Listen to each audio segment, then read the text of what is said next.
Okay, let's talk about protein today.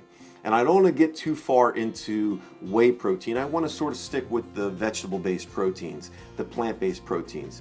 Now let's talk very quickly about whey-based proteins. And I think if you are going to go with one, that you need to remember that a whey-based protein is derived from dairy. I think that sometimes people forget the fact that whey-based proteins come from milk, and it's a concentrated form. So you want to really make sure that it's hormone-free and, if possible, grass-fed. Because let's face it, we want happy cows. We don't want sad cows. So if you're in the market looking for a whey-based protein, I would suggest starting with a hormone-free and, if possible, grass-fed protein. They're out there. You just got to search them out. If you look for a hormone-free protein powder that's whey-based, you could be rest assured that they're probably using something more natural like stevia, or you may call it stevia, or lohan, instead of like sucralose or a sulfate potassium, something like that. So you might have to try a few of them out there, but I suggest that you go for the hormone-free ones. Okay, now let's look at the other side of the coin and talk about plant-based protein powders. And what's so cool right now is that they're gaining a lot of traction, so you're seeing a lot more out there on the market. I mean, if you go to Whole Foods now, there's quite an array of different plant-based protein powders out there that you can really trust. The issue for a lot of people when it comes to plant-based proteins is the texture and the taste. So you have to get used to that, of course. But if you find one that you like V Pro, for instance, I really like that one.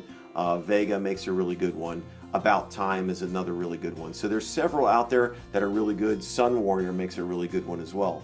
So if you find one out there that you really like and you like the flavor of it, I'd say, stick with one or two of them. And if you want to add some variety, just get a couple different flavors. Now I want to talk about vegetables, and I want to give you my top 3 vegetables.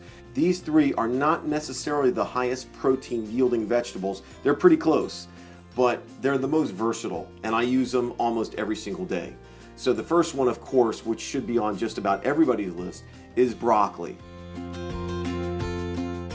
You can bake it, you can steam it, you can put it in soup, you can put it in pasta, you can dice it up and make dirty rice with it. What's good about it, it really does yield a very high amount of protein per serving, and it's got a lot of fiber, so that makes it really good as well. Now, my second favorite vegetable yielding a high amount of protein is peas. We see protein powders out there, plant-based protein powders out there, that are pea-based protein powders. So obviously they yield a high amount of protein per serving. I put them in soup. I'll bake them, like roast them with other vegetables. You can put them in your pasta. You can do several things with peas, okay? My third favorite vegetable yielding the highest amount of protein, or at least a lot of protein, is going to be spinach. Now I think a 1-2 punch with spinach on the same level would also be kales.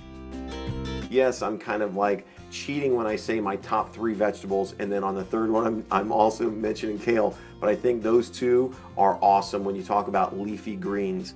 So there you go, that's my top 3/4. I hope that gives you a little inspiration to change things up, to add a little variety to your diet, find a way to get protein in other sources other than just whey-based protein, and stay healthy in the process.